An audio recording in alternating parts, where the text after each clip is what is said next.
Malam hari ini dari ujung kepala sampai ujung kaki Tuhan lingkupi dia hanya dengan kuasa daripadamu. Apa yang Engkau sampaikan Tuhan melalui mulut bibirnya, biarlah boleh disampaikan malam hari ini.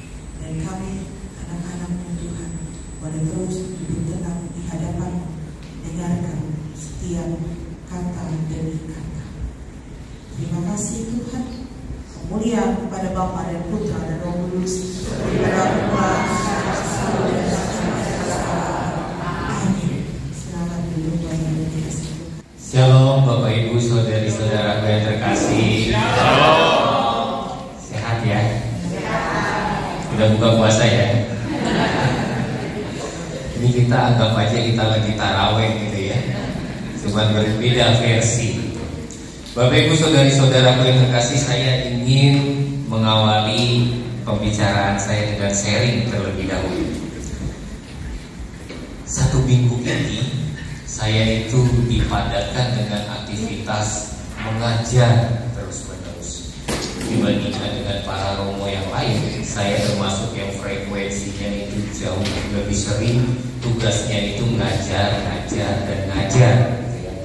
Memberikan pendalaman iman, dan itu saja yang mewarnai aktivitas saya selama 1 minggu ini.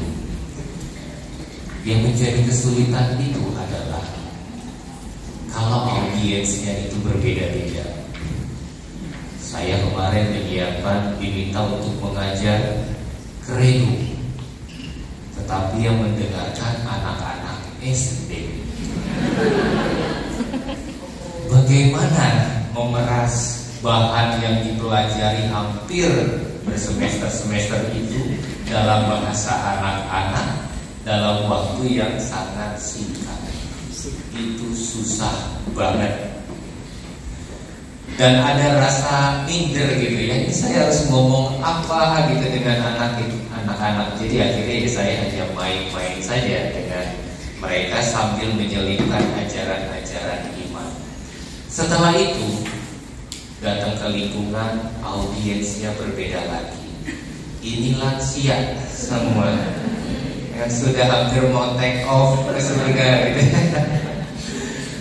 Beda lagi, pengalaman mereka jauh lebih banyak dibandingkan saya yang sebenarnya masih minor. Dan sebenarnya di situ saya mendapatkan pelajaran yang sungguh sangat kaya dari pengalaman-pengalaman orang tua ataupun para lansia yang membagikan pengalaman. Kebijaksanaan mereka jauh menurut saya lebih dalam dibandingkan saya yang masih berusia 35 tahun ini. Tadi pagi itu campur-campur.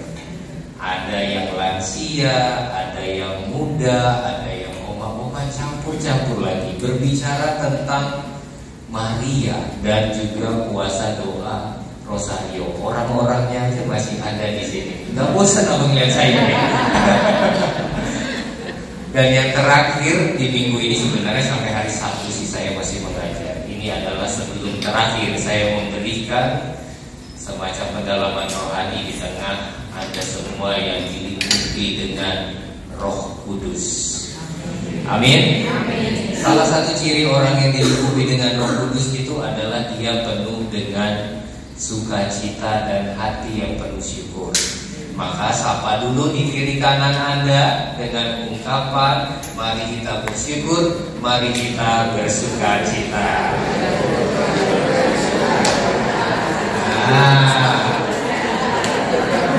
Nah sekarang biar lebih afdol pakai pantun sedikit. Pergi cukur ke alam sutra.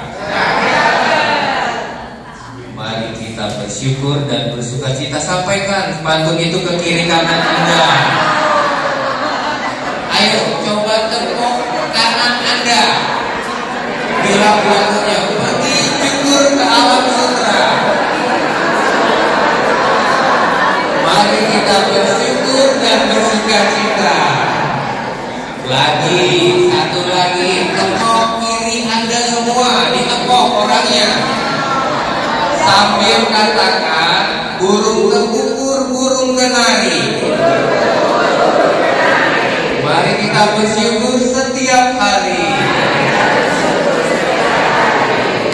Kita nyanyi sama-sama. Terima kasih Tuhan untuk kasih setiamu yang ku alami dalam hidupku. Terima kasih Yesus untuk kebaikanmu sepanjang. Kita berdiri, ikuti gerakan saya. Terima kasih Yesusku buat anugerahnya Kau beri sebab hari ini Tuhan adakan bersyukurlah. Terima kasih. Terima kasih Yesusku buat anugerahnya Kau beri sebab hari ini Tuhan adakan bersyukurlah bagimu. Tangannya begini semua. Tunjukkan ke temanmu dan bilang thank you, I love you. Thank you and I love you. Semoga kita semua di sini penuh dengan kedamaian. Amin. Kita nyanyikan damai, damai, damai dan senantiasa berhidupanmu. Terima kasih. Tepuk tangan untuk kita semua. Silakan duduk. Waduh, ini posternya mengerikan sekali ya. Healing, hening atau berpaling. Saya memikirkan tema ini, kita mencoba untuk menggali nanti dari tokoh-tokoh perjanjian lama. Tokohnya siapa nanti kita akan lihat. Tetapi kenapa saya memilih tema healing? Karena yang pertama, kita berada dalam masa prapaskah. Saya berpikir sebentar lagi, moga-moga Anda semua berani dan mau menuju ruang pengakuan dosa. Ya.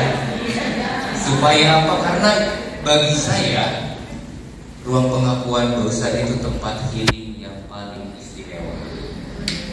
Kita di healing, kita di refresh itu jiwanya dengan rahmat kerahiman Tuhan.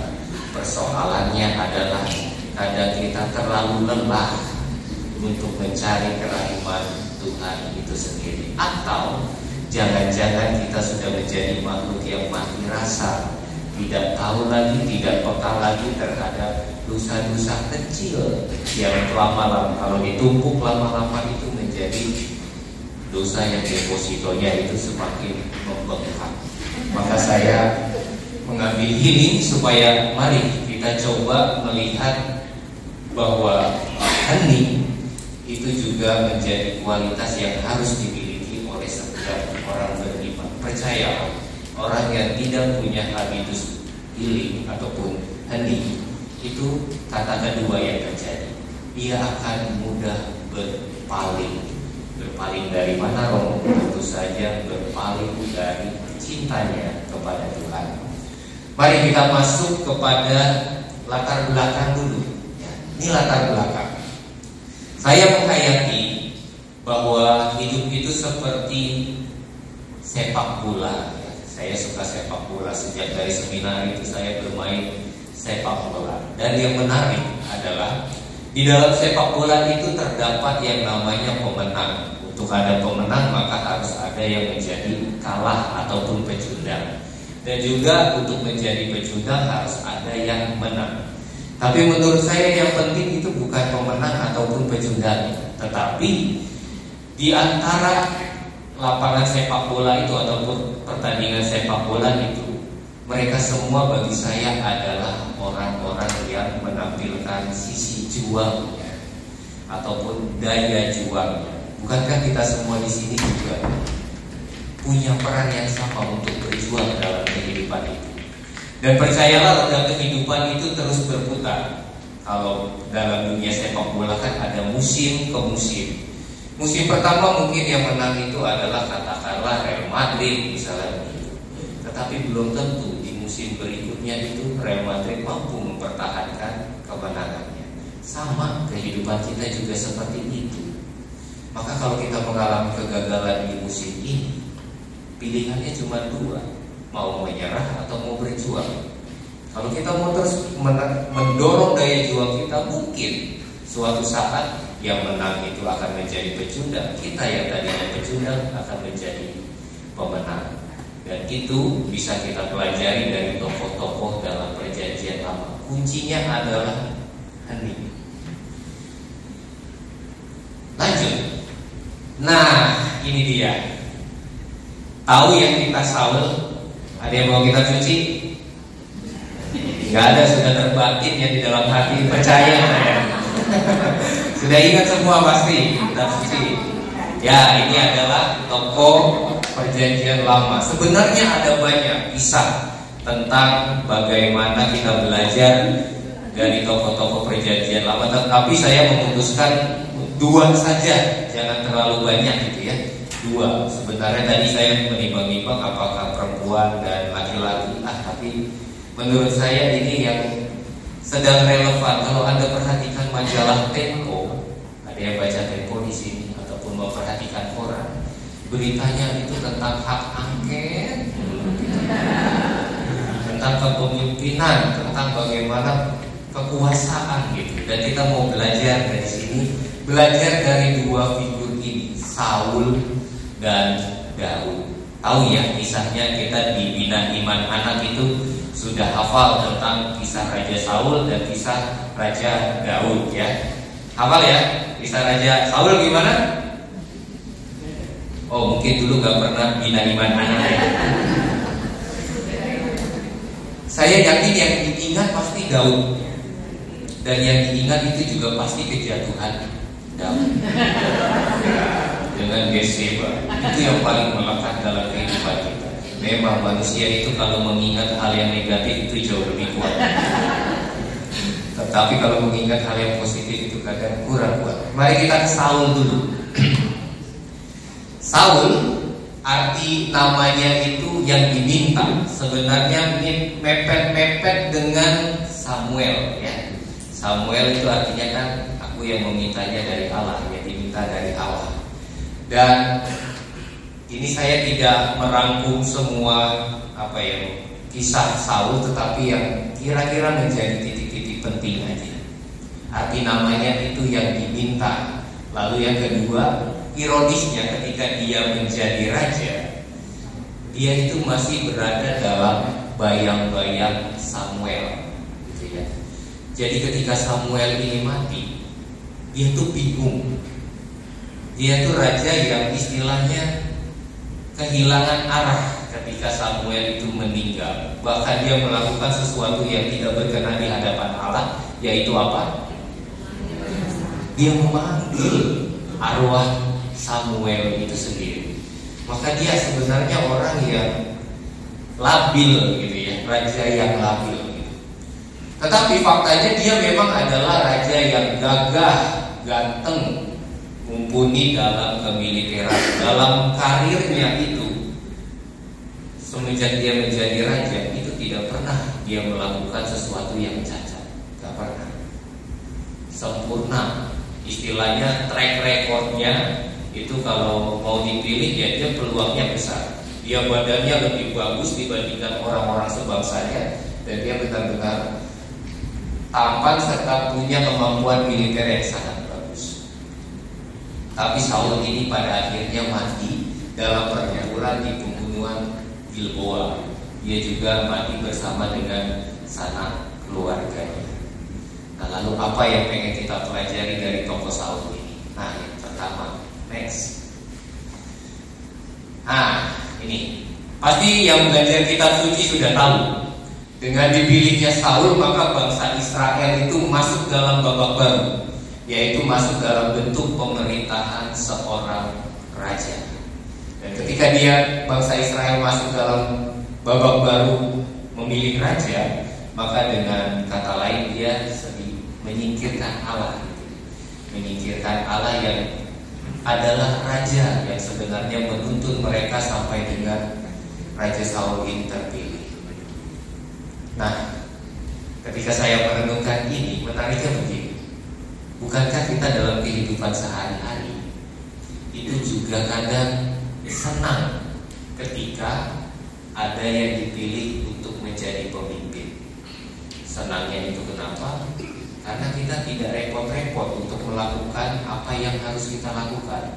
Ada orang-orang zaman sekarang itu yang senangnya diperintah. Karena apa?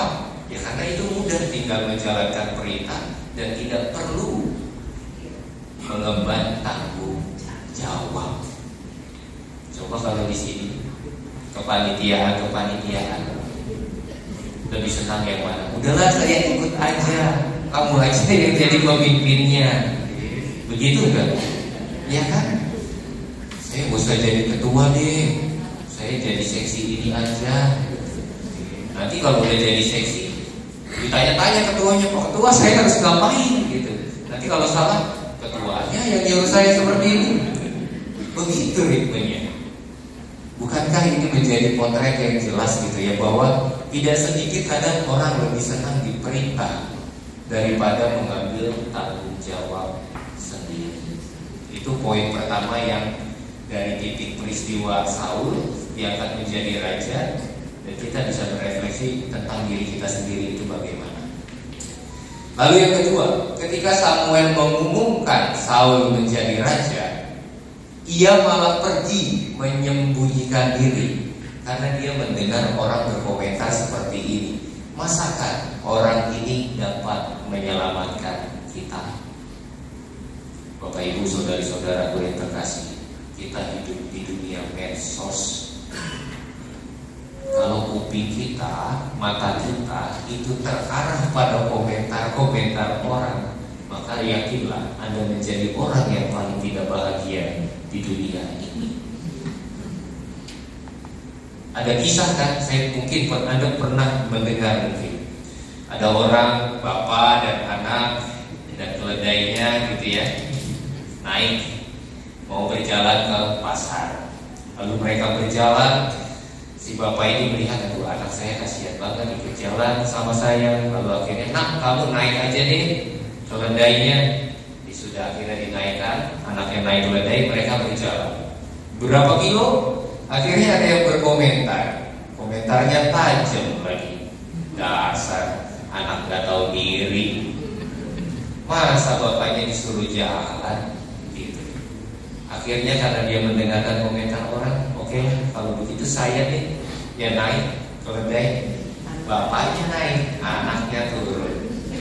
Belum lama berjalan komentarnya ada lagi. Gitu. Komentarnya gimana? Dasar bapak gak tahu diri, masa anaknya disuruh jalan. Dia dengerin lagi, salah lagi. Yaudah akhirnya mereka jalan bertiga, keledainya dituntun. Baru berapa meter ada yang komentar lagi, dasar keluarga bodoh gitu. Ada keledai kok nggak dimanfaatkan begitu. Ya, jadi hidupnya serba salah gitu ya. Kalau kita hanya memperhatikan apa kata orang, maka kita itu nggak akan selesai-selesai. Kita berada dalam bayang-bayang yang sama sekali tidak membahagiakan. Nah, Saul itu juga mengalami pengalaman seperti itu. Dan harusnya ini menurut saya bisa salah, tapi bisa juga benar gitu. Pemimpin yang ideal itu adalah pemimpin yang mempunyai kombinasi antara ketegasan dengan kemampuan berdiplomasi. Ketegasan itu mengalir dari prinsip hidup yang dia pegang. Ketegasan itu keyakinan dari nilai-nilai yang dia yakini. Tetapi diplomasi itu bisa terjadi kalau orang tersebut mempunyai kualitas kerendahan hati. Nah, pemimpin yang baik menurut saya harus punya dua komponen ini. Punya ketegasan, artinya juga dia punya arah, punya vision gitu ya. Punya keberanian. Di sisi yang lain dia juga punya hati yang lunak untuk melakukan diplomasi ataupun komunikasi dengan rakyatnya ataupun orang-orang yang berkepentingan dengannya. Lanjut. Nah, ini nanti silakan Anda memberikan pendapat ya. Jadi Samuel waktu itu memerintahkan Saul untuk menghancurkan orang Amalek. Saul menjalankan kerajaan Amalek hancur, tetapi ketika dia berhadapan dengan rajanya langsung membunuh. Rajanya itu namanya Raja Agag. Samuel itu si Saul ini tidak membunuh si Agag. Dan tindakan ini tidak dibenarkan di hadapan Allah. Menurut Anda, apakah tindakan Saul itu keliru atau enggak? Ada orang nih jahat banget, pokoknya menimbulkan kekacauan di bangsa Israel. Dia rajanya, anak buahnya sudah mati, lalu Anda tinggal berhadapan. Anda sudah mendapat perintah nih, tolong nanti dibunuh. Tetapi Saul memilih, enggak, saya enggak membunuh dia, saya membiarkan dia hidup. Menurut Anda, apakah tindakan Saul itu benar? Tidak. Apa? Tidak. Tidak benar, Pak. Kenapa, Pak? Coba kasih argumen. Kenapa tindakan Saul itu tidak benar?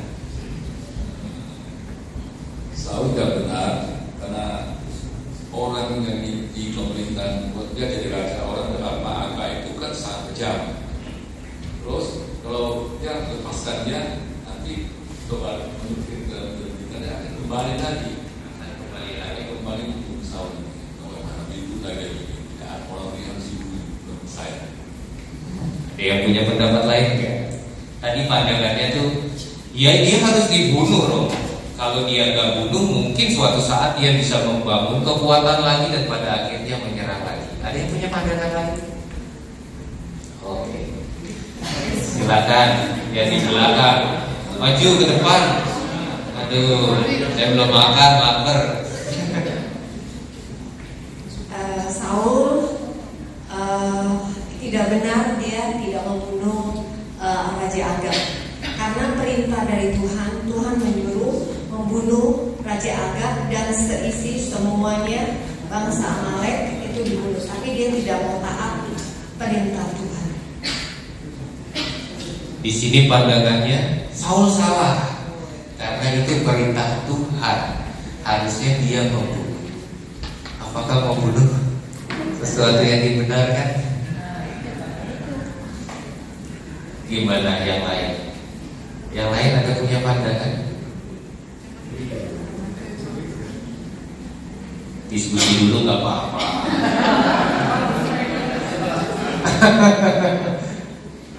Ada nggak? Dalam konteks moral memang tindakannya Saul itu tidak dibenarkan. Tetapi dalam konteks Alkitab, pada waktu itu Tuhan ingin membersihkan kejahatan itu sampai ke akar-akarnya. Makanya Tuhan memerintahkan untuk berkata kepada Samuel, dan Samuel memerintahkan supaya si Saul ini membunuh biang keroknya ataupun sampai ke akar-akarnya ini.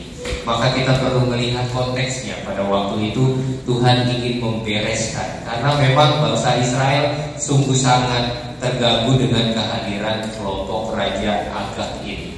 Kehidupannya menjadi sama sekali tidak damai dengan kehadiran Raja Agag ini. Pokoknya jadi chaos gitu ya.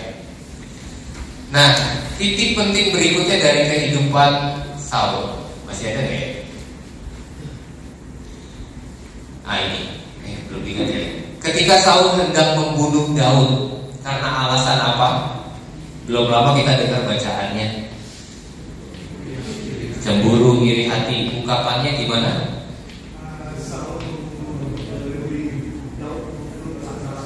Berlaksa-laksa. Inilah yang menjadi cikal bakal kenapa Daud itu menjadi buronan. Ya, buronannya si Saul gitu ya. Dan ketika ia tiba di negeri yang namanya Nob, Daud bersembunyi ke sana. Lalu ada Nob itu kota para imam, dan para imam pada waktu itu nggak tahu kalau Daud ini adalah buronannya si Saul.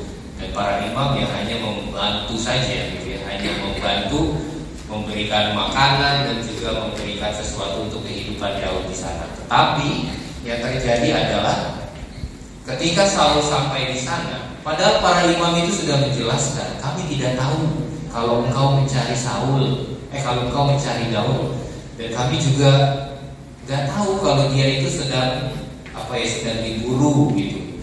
Tetapi ketika imam sudah menjelaskan seperti itu, tapi karena panas hatinya Raja Saul ini, akhirnya dia membunuh seluruh penduduk kota Nob itu sendiri. Nah, saya memberi catatan, inilah bahaya dari nafsu akan popularitas dan juga iri hati. Di zaman sekarang siapa sih yang gak pengen populer? Orang apa-apa aja selfie, posting. Apa-apa aja melihat makanan itu story. Semuanya kayaknya kehidupan kita ingin diketahui agar orang lain itu juga tahu. Hati-hati kalau kita tidak punya kemampuan hati yang hening dan bening, kita terjebak dalam popularitas dan iri hati. Sudah buat renungan banyak-banyak, sudah buat konten macam-macam, tapi kok subscribernya cuma sedikit, yang like cuma sedikit gitu. Nah, itu bisa masuk ke dalam penjara seperti itu. Lanjut. Nah, ini beberapa refleksi yang ingin saya tawarkan kepada Anda. Yang pertama, menjadi pemimpin sejati itu ternyata nggak gampang. Kenapa? Karena pemimpin sejati itu pasti dia akan berusaha memikirkan rakyatnya hidup aman, damai, sejahtera. Nah, masalahnya ketika orientasi pemimpin untuk berkuasa, maka kepemimpinannya tidak akan bertahan lama. Ketika nafsunya itu sudah berkuasa, bukan pertama-tama memikirkan bagaimana rakyat saya itu sejahtera, bagaimana umat saya sejahtera. Nah, itu maka tidak akan bertahan lama dalam catatan-catatan sejarah seperti itu. Kenapa? Karena kesombongan sudah menguasainya. Di mana ada kesombongan, disitulah benih kehancuran sudah bertunas sebenarnya. Dan kejatuhan Saul dimulai ketika ia tidak taat mendengarkan suara Allah dalam hatinya. Dengan kata lain, Saul sudah kehilangan keheningannya, maka Saul mulai berpaling dari Tuhannya. Ini yang kita bisa pelajari dari tokoh yang pertama bernama Saul. Mari kita masuk ke tokoh yang kedua. Ini tokoh yang sangat fenomenal. Kalau menurut data kitab suci, dalam perjanjian lama itu namanya disebut lebih dari 1000 kali. Banyak gitu ya. Berarti dalam perjanjian lama itu Daud itu sering kali disebut. Dalam perjanjian baru itu 59 kali. Bahkan Yesus pun kadang disandingkan dengan tokoh ini. Kita ingat kisah Yesus anak Daud, kasihanilah aku. Nama Daud muncul di sana. Dalam silsilah Yesus, dalam kitab Matius juga nama Daud ini lagi muncul. Dan Daud itu artinya adalah kesayangan atau yang dikasihi. Maka kalau ada mempunyai orang yang menjadi kesayangan Anda, panggil aja Daud. Mungkin rasanya gak mesra gitu ya, tapi artinya memang kesayangan gitu ya. Kesayangan atau yang dikasihi. Dan menariknya menurut saya bahwa Daud ini memulai karirnya itu dari nol. Dia gak pernah berambisi untuk menjadi raja. Dia itu hanya seorang gembala. Lalu sebenarnya ada satu tahap lagi sih. Dari gembala dia menjadi penyair, pemain harpa.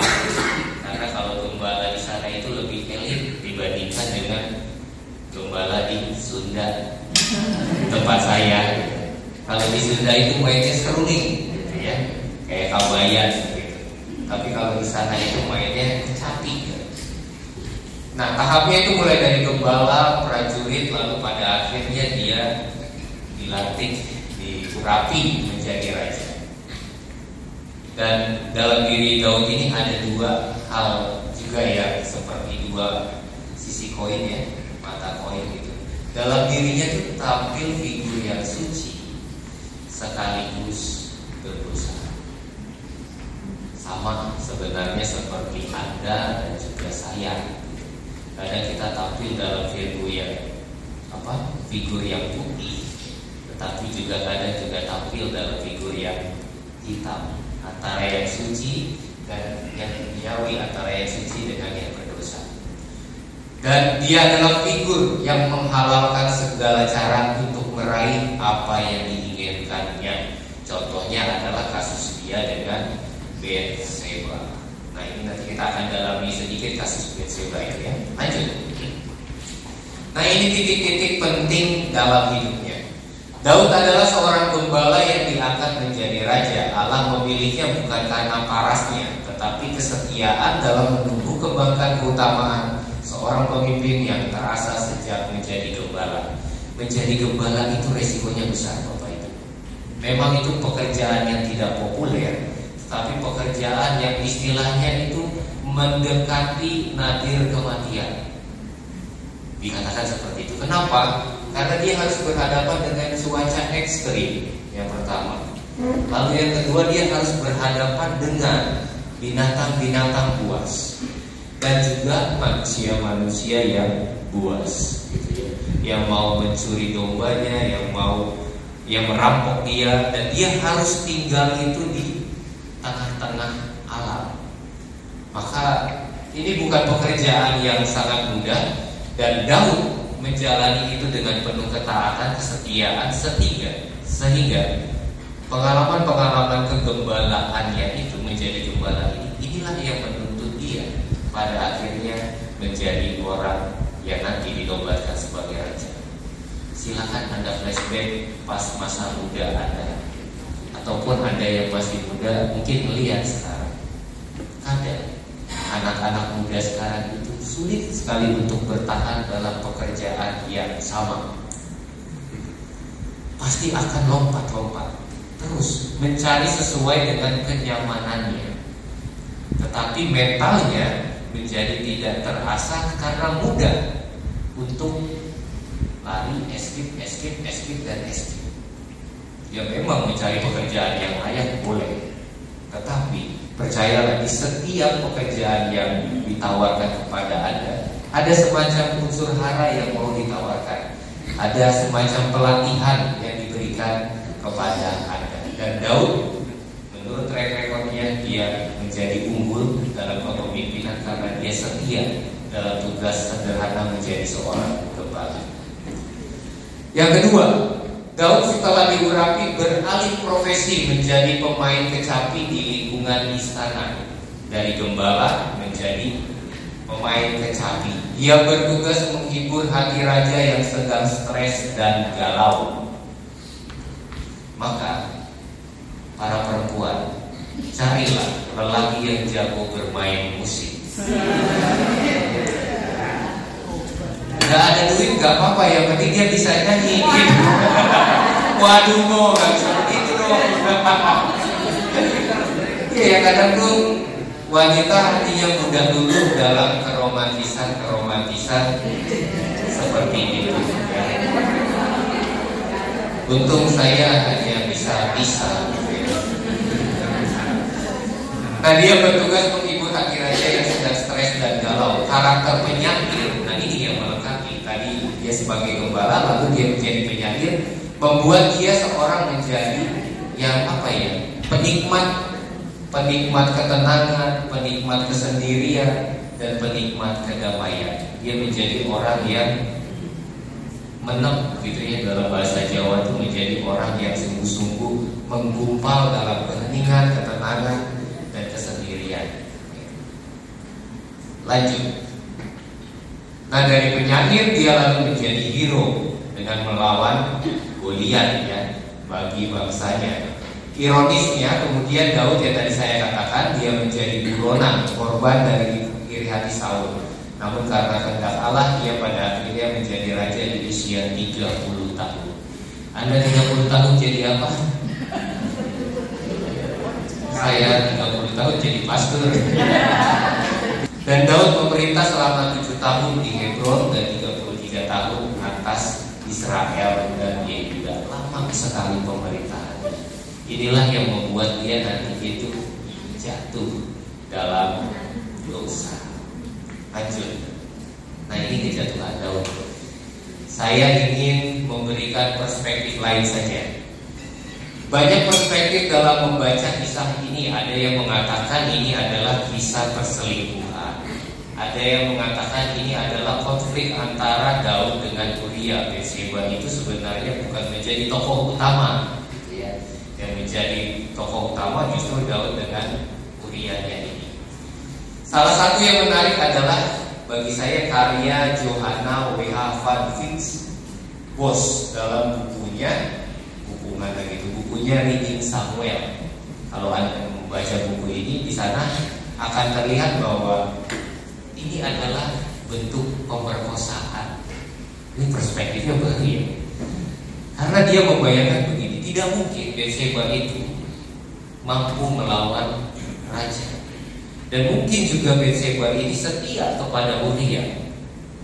Tetapi karena Daud sendiri punya kuasa, punya power, akhirnya dia melampiaskan nafsunya itu kepada Bathsheba. Mungkin terjadi secara dipaksa. Maka ini perspektif yang bagi saya ini benar juga ya. Jangan-jangan ini merupakan kisah pemerkosaan, bukan kisah perselingkuhan, tetapi kisah benar-benar Daud menginginkan dan dia punya power, dia menjalankan apa yang menjadi keinginannya semata. Nah, kendati Daud berdosa lagi. Gak ada minum sih. Kendati Daud berdosa, Daud tetap dikasih Allah. Ini yang berbeda dengan Saul. Walaupun Daud berdosa, dia tetap istilahnya mendapat dalam tanda kutip itu kerahiman Allah itu sendiri gitu ya. Berbeda dengan Saul yang ditegur oleh Samuel namun tidak bertobat, Daud ketika ditegur oleh Nathan dia langsung menunjukkan pertobatannya. Ini yang membedakan Saul dengan Daud. Dalam perjanjian baru ada juga dua tokoh yang seperti ini. Bisa menebak siapa? Dalam Jumat Agung kelihatan banget Petrus dan Yudas Iskariot. Petrus salah, Yudas salah.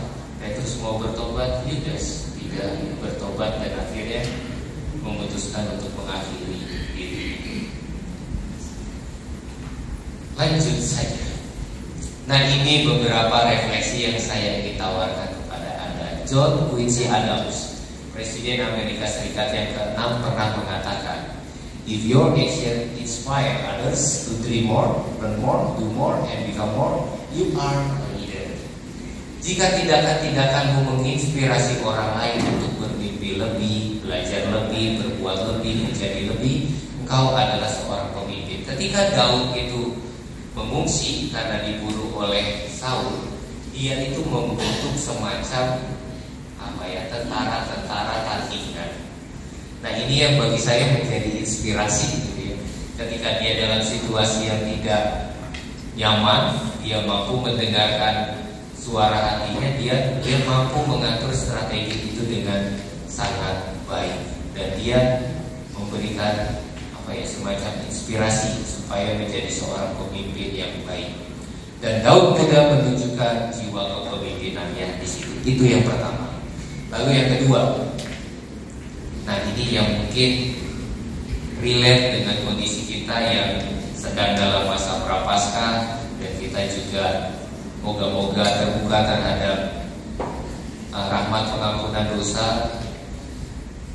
Saya merefleksikannya, setiap orang berdosa, bahkan orang yang dikasihi Allah. Tadi kan nama Daud artinya kesayangannya atau yang dikasihi. Bahkan orang yang dikasihi Allah seperti Daud pun bisa berdosa.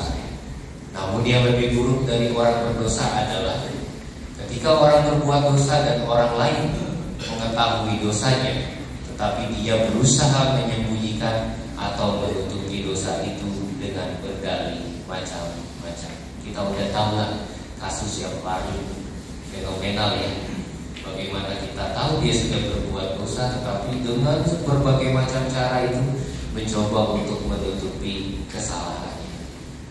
Kita bisa berefleksi dari keterbukaan Daud untuk mengakui kesalahannya. Lanjut. Dan dalam konteks hidup rohani, merasa bersalah dan kemudian menyesal itu lebih baik daripada tidak ada rasa itu sama sekali. Adanya rasa salah menandakan masih adanya kepercayaan dan penghormatan terhadap otoritas tertinggi dalam hidup, yaitu Allah sendiri. Kalau masih ada rasa sesal itu masih bagus. Dan dalam konteks moral, orang yang masih ada rasa salah itu menunjukkan orang itu masih punya suara hati yang benar. Dan yang terakhir, kayaknya slide terakhir ya ini. Dalam 1 Yohanes 1 ayat 8 dikatakan, jika kita berkata bahwa kita tidak berdosa, maka kita menipu diri kita sendiri dan kebenaran tidak ada di dalam kita. Seneca, salah satu filsuf, itu berkata, errare humanum est, sed perseverare diaboliku, artinya kesalahan itu manusiawi, tetapi tetap bertekun dalam kesalahan itu adalah kejahatan.